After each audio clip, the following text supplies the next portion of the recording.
Lucent पढ़ा रहे हैं। प्राचीन भारत की भारतीय इतिहास के शोध की बात करेंगे। इसमें कितने हो गए? चार है। एक धर्म ग्रंथ है, ऐतिहासिक ग्रंथ विदेशी का विवरण है, और चौथा है पुरातत्व संबंध के साक्ष्य। धर्म ग्रंथ के इतिहास ग्रंथ से मिलने वाली महत्वपूर्ण जानकारी है।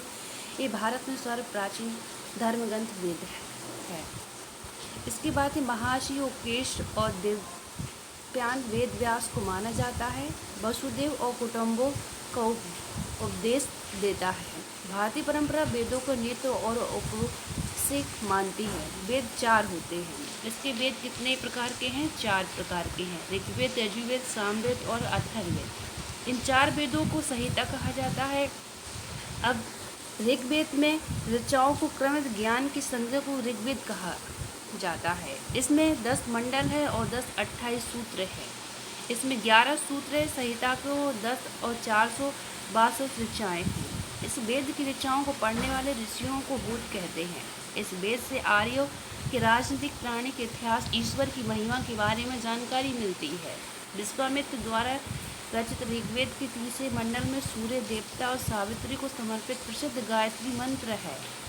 इसके 9वें मंडल में देवता और सोम का उल्लेख है, और इसके 8वें मंडल में हस्तलिखित ऋचाओं को खिल कहा जाता है।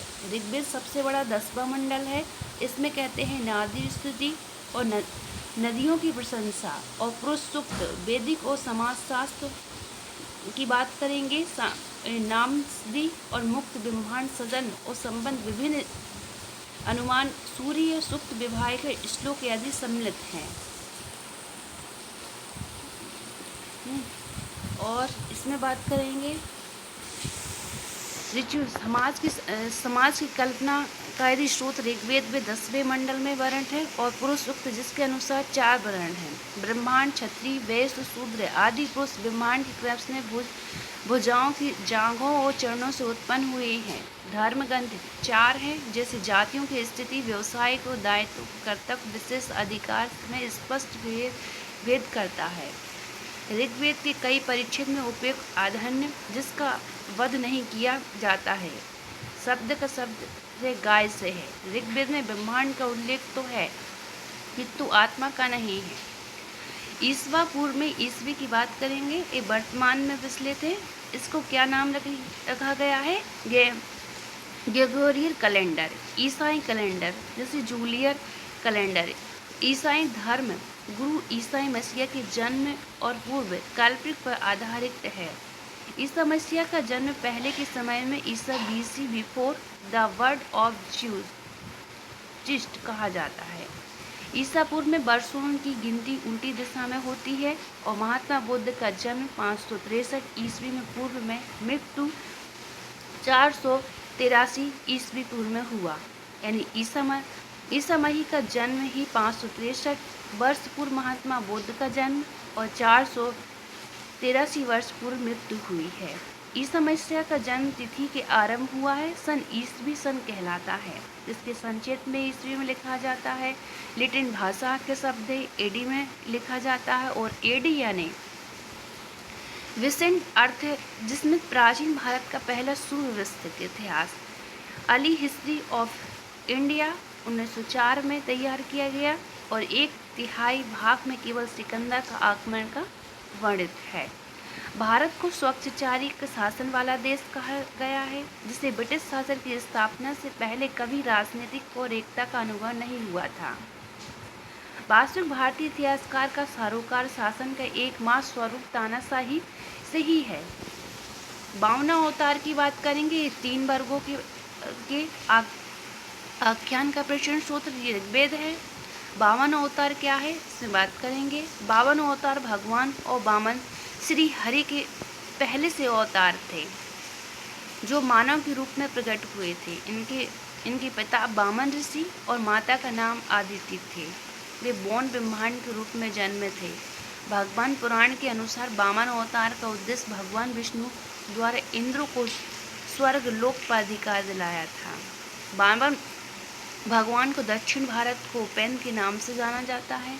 ऋग्वेद में इंद्र के लिए 50 और अग्नि के लिए 200 ऋचाओं की रचना की गई है। प्राचीन इतिहास के साधन के रूप में वैदिक संहिता ऋग्वेद के बाद शतपथ ब्रह्मांड का स्थान है।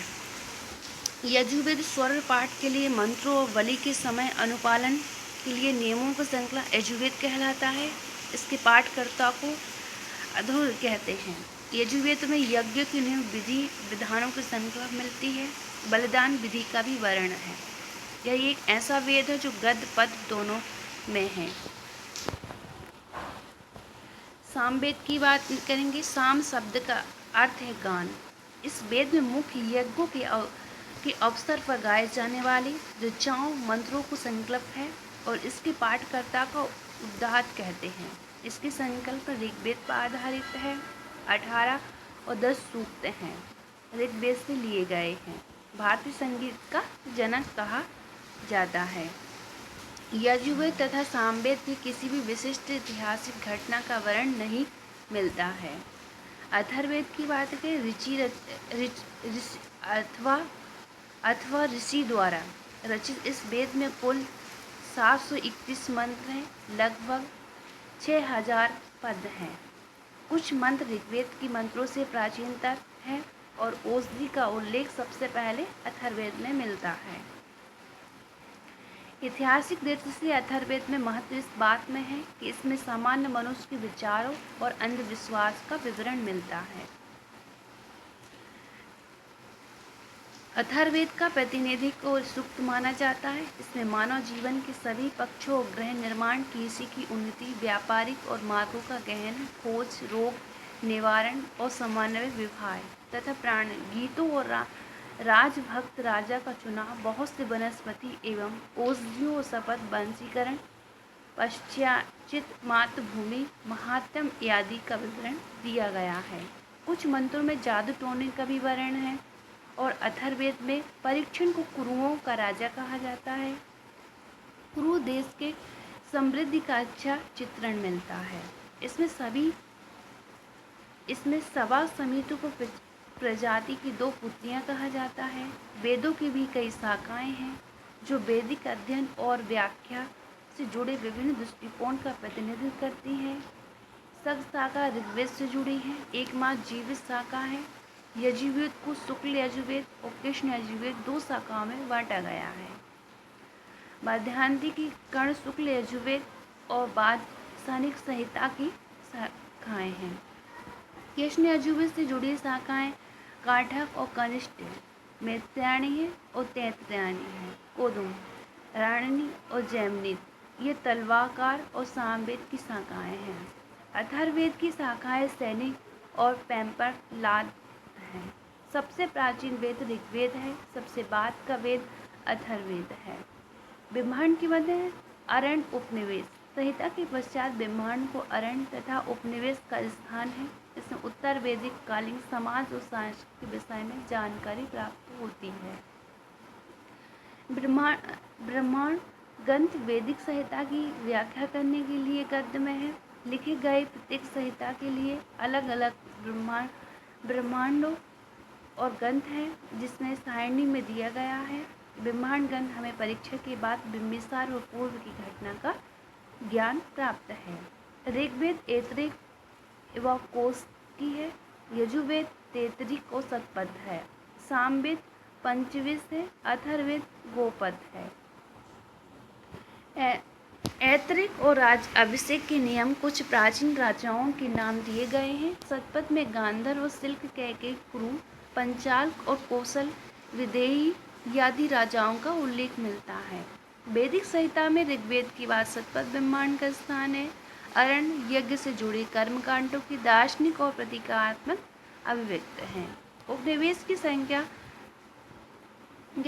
8 है जिनमें 13 मूलभूत उपनिवेशों की श्रेणी में रखा गया है और यज्ञ से जुड़े दार्शनिक विचार, शरीर, ब्रह्मांड, आत्मा और ब्रह्मांड की व्याख्या की गई है।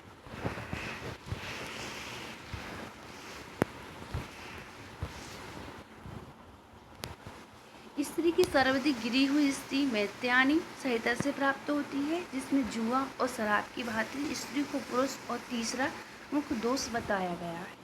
शतपथ ब्रह्मांड में स्त्री को पुरुष की अर्धगिनी कहा गया है और जवालो उपनिवेश में चारों आश्रम का उल्लेख मिलता है। श्रुति ग्रंथ में सबसे प्राचीन प्रमाणित मनुस्मृति मानी जाती है। ये शुंग काल का मानक ग्रंथ है। नारद स्मृति गुप्त युग के विषय में जानकारी प्रदान करता है। वेदांत सूत्र की बात करेंगे। वेदों की भली भांति समझने के लिए 6 वेदांतों की रचना हुई है। शिक्षा, शुद्ध उच्चारण और शास्त्र, कल्प, कर्मकांडी, विधि, नूर, शब्द, व्यक्ति की शास्त्र, व्याकरण, छंद और ज्योतिष। वैदिक संहिता को अक्षुण्ण बनाए रखने के लिए सूत्र संहिता का प्रणाम किया गया है। सूत्र ग्रंथ धर्म सूत्रों के अध्ययन से हमें यज्ञ विधि विधानों, कर्मकांडों तथा राजनीतिक विधि एवं व्यवहार से संबंधित महत्वपूर्ण बातें ज्ञात करते हैं। प्रमुख सूत्रकारों में गौतम, बोधायन, अपस्थ्यम, वशिष्ठ आदि के नाम से विशिष्ट रूप से उल्लेखनीय हैं। सूत्रों में गौतम और धर्म सूत्र सबसे प्राचीन माना गया है। पुराण भारतीय इतिहासकार कथाओं का सबसे अच्छा क्रमबद्ध विवरण पुराणों में मिलता है। इसके रचयिता लोकहर्ष अथवा इनके पुत्र उग्र श्रवा माने जाते हैं। इनकी संख्या 8 है। इनमें से केवल 5 मास, वायु और विष्णु, ब्रह्मांड और भगवान में भी राजाओं की वंशावली पाई जाती है। पुराण में मत्स्य पुराण सबसे प्राचीन प्रमाणित है। विष्णु पुराण मौर्य वंश है। मत्स्य पुराण आदि सातवाहन है। वायु पुराण गुप्त वंश है। अधिकतर पुराण सरल और शांत श्लोक में लिखे गए हैं। स्त्रियां शूद्र जैसे वेद पढ़ने की अनुमति नहीं थी। वे भी पुराण सुन सकते थे। पुराण का पाठ पुजारी मंदिर में किया करते थे। सामाजिक सांस्कृतिक दृष्टि से अग्नि पुराण काफ़ी महत्व है। इसमें राजतंत्र के साथ साथ कृषि और सम्मत वितरण भी दिया गया है। बौद्ध, जैन और अन्य साहित्य की बात करेंगे। ये जातक में बौद्ध की पुनर्जन्म की कहानी वर्णित है। हीन का प्रमुख ग्रंथ है कथा वस्तु, जिसमें महात्मा बुद्ध का जीवन चरित्र अनेक कथानकों के साथ वर्णित है। जैन साहित्य को आगम कहा जाता है। जैन धर्म का प्रारंभिक इतिहास कल्पसूत्र से ज्ञात होता है। जैन ग्रंथ भगवान सूत्रों में ही महावीर और जीवन कृति अन्य समकालिक के साथ उनके संबंध का विवरण मिलता है। अर्थशास्त्र के लेखन चाणक्य है, जो कौटिल्य है, विष्णुगुप्त है। ये 15 अधिकरणों में 180 प्रकरणों विभाजित हैं। इसमें मौर्यकालीन के इतिहास की जानकारी प्राप्त होती है। अनुवादक और साम शास्त्री। संस्कृत साहित्य में इतिहास घटनाओं को क्रमबद्ध लिखने का सर्वप्रथम प्रयास कल्याण के द्वारा किया गया है। कल्याण द्वारा रचित पुस्तक राजतरंगी, राजाओं की नदी, इस ग्रंथों में 8 सर्ग और जिन्हें तरंगों की संज्ञा दी गई है। इसमें प्रारंभ से लेकर 12वीं सदी तक की कश्मीर के शासन का वर्णन है। अरबों की सिंध विजय का प्रबंध चाचानामा लेखक अली अहमद में सुरक्षित है। अष्टांगिक संस्कृत भाषा व्याकरण की प्रथम पुस्तक है। लेखक पढ़नी है। इसमें मौर्य के पहले इतिहास तथा मौर्य युग राजनीतिक व्यवस्था की जानकारी प्राप्त होती है। अष्टांगिक पहली बार लिपि शब्द का प्रयोग हुआ है।